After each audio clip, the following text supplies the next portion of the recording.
Well, California almond growers are heading into this year's harvest with a big question mark over the impact of India's retaliatory trade tariffs on U.S. goods.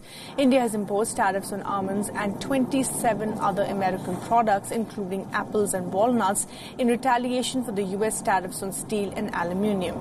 Those tariffs took effect on June 16th, and these come on top of significant tariffs China has placed on almonds last year. In California, the almond growers are nervous about the uncertainty.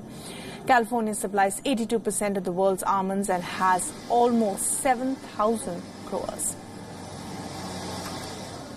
India used to be the second largest export market. In the last year, became the largest because of a lot of that new product going into India that would have gone into China. So going into this year, it's another greater level of concern because India was the place that sort of helped even out the impacts from the China tariffs. Now we see the new tariffs in India, and it certainly gives farmers a big question mark as we just are getting into the harvest season. The almond farmers have said that they have felt little impact from last year's increase in duties levied by China, and for this reason much of the U.S. almond crop was redirected to India. And according to the U.S. Agriculture Department, California's export of almonds to India is valued at about $650 million, but the state tallied $4.5 billion in foreign sales in 2017. We're actually still shipping primarily to the U.S., which is our largest single market, and then to about 100 other countries. So it gives us a lot of variability and versatility in terms of what the opportunities are. So I'd say with these tariff issues, we're still committed to the markets where we're operating, but we recognize we have to be looking at other options as well. Switching tracks to other news now. In Afghanistan, and Taliban representatives have agreed to a basic roadmap for negotiating the country's political future and to end the 18-year-long war. After 2 days of unprecedented discussions in Qatar capital Doha, the two sides have emphasized the need to work for reducing the civilian casualties to zero and assuring fundamental rights to women. The declaration is not binding and is a starting point for negotiations later. But even if the declaration might not immediately de-escalate the violence in Afghanistan, it does help push forward a peace process between American diplomats and the Taliban. This is not official negotiation.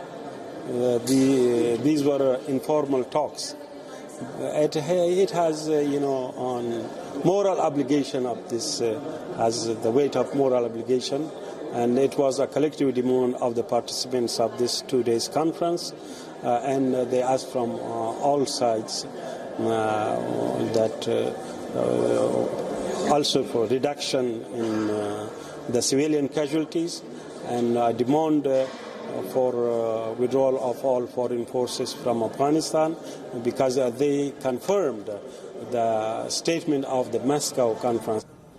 However, the Taliban have said direct negotiations with the Afghan would start only after the United States announces a timeline for the withdrawal of its troops from Afghanistan. The American negotiators are in the middle of a 7th round of talks over the withdrawal of troops in Afghanistan.